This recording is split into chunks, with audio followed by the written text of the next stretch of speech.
So for the latest on the ongoing saga between James Harden and the Philadelphia 76ers, I'd like to welcome in our senior NBA insider, Adrian Wojnarowski. Woj, did Harden practice with the 76ers today? Malika, James Harden was not in attendance for the Sixers practice today in Fort Collins at Colorado State University. But I'm told there's an expectation that James Harden could arrive in Colorado as soon as today, and that he could join the team in training camp again, possibly as soon as tomorrow. But James Harden's arrival at training camp after he skipped media day in Camden yesterday, after he missed the opening day of camp today, that doesn't necessarily signal that James Harden will be fully participating in practice or will practice at all, or how soon he might. And that's going to be the next question for Harden and the Sixers. So listen, they expect him to practice. They expect him to play. He's under contract this season. But I think James Harden arriving in Colorado to technically join his team, it may be different than just assuming Harden is going to become a full-fledged member of this organization again. Right, because last time I checked, Woj, there was an outstanding trade request that is still in effect. Where does that stand now? Well, obviously, James Harden has wanted that trade specifically to the Los Angeles Clippers since he opted in on his deal in late June, that $35 million that he'll be paid this season. The Clippers have been on again, off again, talking with the Sixers for months about a James Harden trade. I'm told they've talked again recently, but there's been no movement. The Sixers are asking for a lot to trade James Harden. They want to get back enough, either a player that could help them now or the assets more likely that they could use to go get that player. And the Clippers are in a situation right now where they can await what happens in Philadelphia, what happens with Harden, let what might become, a very distracting circus-like atmosphere to play out. They're not necessarily motivated in L.A. To keep upping their offer or up their offer, especially when they know they've made the best offer that's out there for James Harden, and there's really not another active, aggressive suitor for Harden. So this, I don't get the sense that there's any kind of a trade in the short term for James Harden. Remember, nobody plays a regular season game until much later this month. As you lay it out, Woj, saying that James Harden on his way to Colorado, not necessarily meaning that he's on his way to being a full-time participation in this training camp. And, oh, by the way, there's still a trade request here that there has not been significant movement on. I think circus-like is the perfect description. Adrian Wojnarowski, our senior NBA insider, thank you so very much. It has been a long time since the process began, right, for the Sixers, and even longer time since Philadelphia has even made the conference finals. The 76ers, they have gone 13 straight playoff appearances without making the conference finals. That is the second longest active streak in the NBA behind the Washington Wizards. Your reaction to James Harden on his way now to training camp with all of those caveats that Woj just laid out? My reaction? My reaction to that the guy's going to show up and maybe not be a member of the team in a full-fledged sense? Here's my reaction.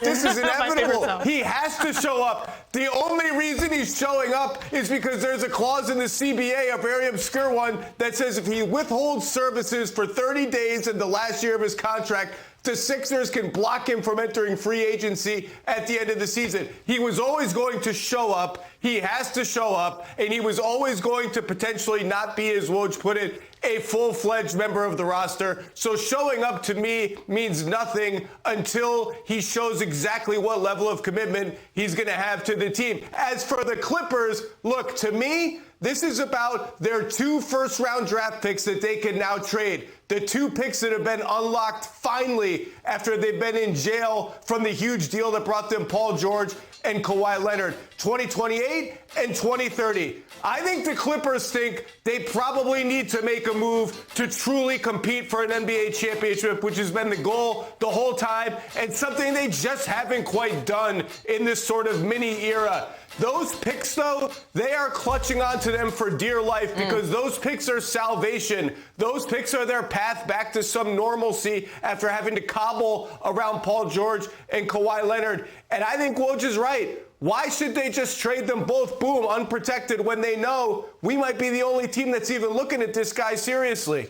Let's set the Sixers over here or rather the Clippers over here for 1 second, because Zach, as you're going through all of this, the question that's in my mind is, what about the MVP? What about his opinion on this matter? How are you, if you are Joel Embiid, Chiney, looking at this circus as Woj laid out, play out again? In your mind, you are rational and you say the right things, but in your heart, you're doing exactly what Zach just did. Like, this is not fun. And the way I describe this is, as a player, you internalize things. What Joel Embiid did at Media Day was the right thing. He said the right thing. I even wrote it down. We still got to go out there and compete. You can do whatever you want off of the court, but you still got to go out there and put the ball in the hoop. That is a message saying, hey, we still have a job to do. And they believe, Joel and the Sixers, following Joel Embiid, that they can still go out there and compete and beat a lot of teams. But the reality is, this is why I say your mind and your heart is at odds, because your heart, if you're Joel Embiid, is like, okay, now, this is not good.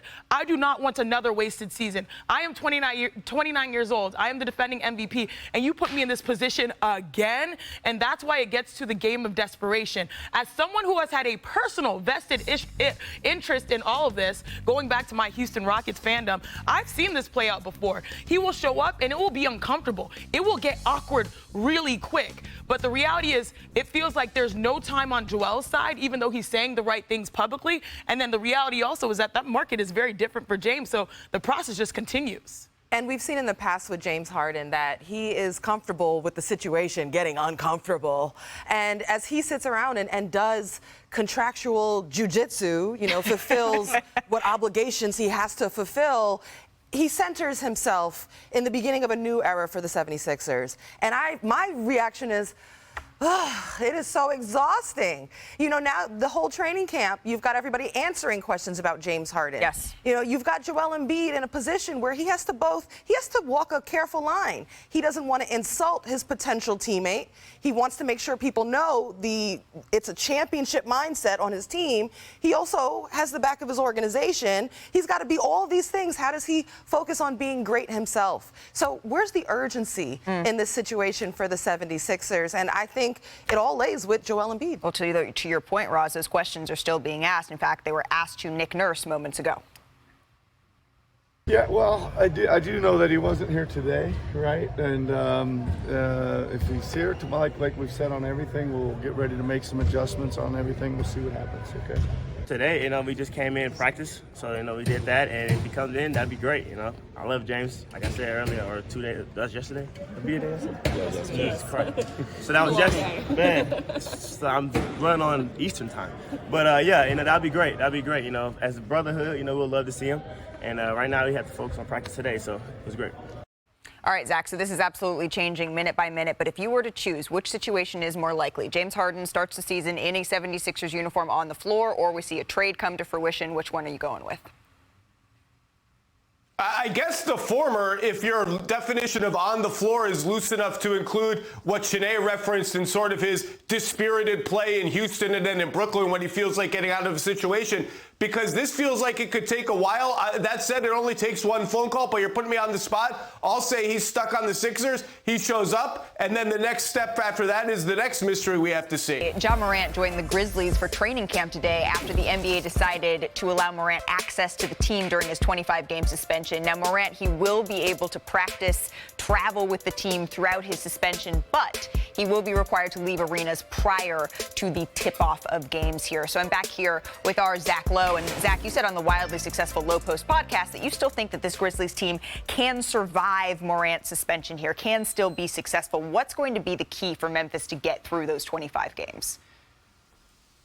Look, this is a relentless wins machine in the regular season. For all the ups and downs, they're adaptable. They just find ways. They defend hard. They offensive rebound. They run the floor. They are a pain in the butt. And last year, when Desmond Bane and Jaren Jackson Jr. were on the floor without Ja Morant, they were plus 8.5 per 100 possessions. That's an elite number, and those are the two guys they're going to be banking on now. Tyus Jones played most of those minutes. He's gone. Marcus Smart is here, and the defense with Marcus Smart and Jaren Jackson Jr. should be really good. They'll just find ways to survive these first 25 games. And once they get Morant back, if they're healthy, history says they're just going to win a lot of regular season games. The playoff may be a different story, but this team wins games in the regular season. Yeah, as we just saw, 11-10 without Ja Morant last year. Obviously, the roster did look a little bit different. And the other thing, Zach, is that now that Ja Morant's able to get some run under his belt with this team, even if it is only in practice, you expect that the transition when he comes back will just be that much faster for the Memphis Grizzlies. Wanna try to boast at what I look like. Put them down, try to grab, pull up long range. Jimmy with the heat, I'm on fire. It's NBA over here,